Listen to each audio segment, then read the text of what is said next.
Some people may be interested in other genders, some people may be interested in everyone, and some people may not really be interested in anyone. Kind of shortest definition is that an asexual person is someone who experiences little to no sexual attraction towards any gender.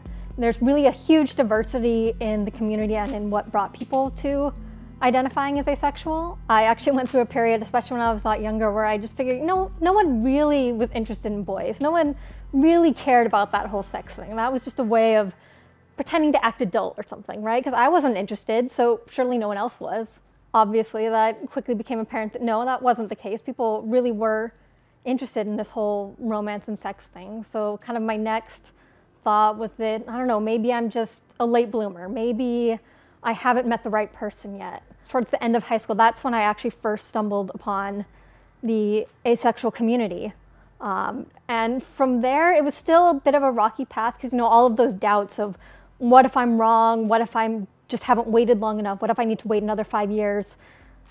Those doubts were still there, but eventually I got to a point where I realized, there's no point waiting for some mythical epiphany that may or may not ever come. Right now, for me, asexual is what fits the best.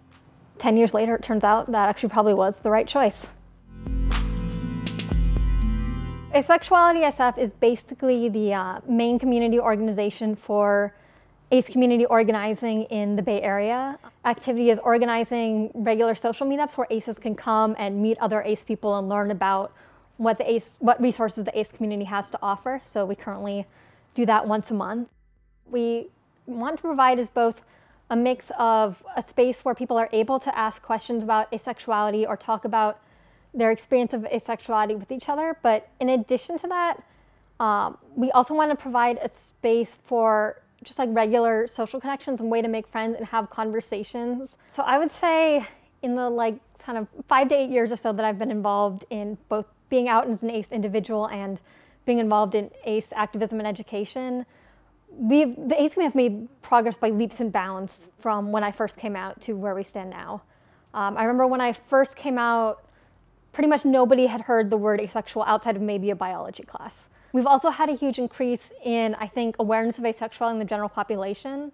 So whereas 10 years ago, if I came to do, say, a workshop at an LGBT center, if I asked everyone in the room, hey, who's heard of asexuality before? I'd get maybe 2 people raising their hands. Whereas now, if I went to that same workshop, almost everyone in the room would, at the very least, have heard of asexuality, and probably at least half the people in the room would be able to say, oh yeah, my cousin or my friend or my roommate or my coworker is actually ace. And that's something that I honestly couldn't have imagined when I first started coming out.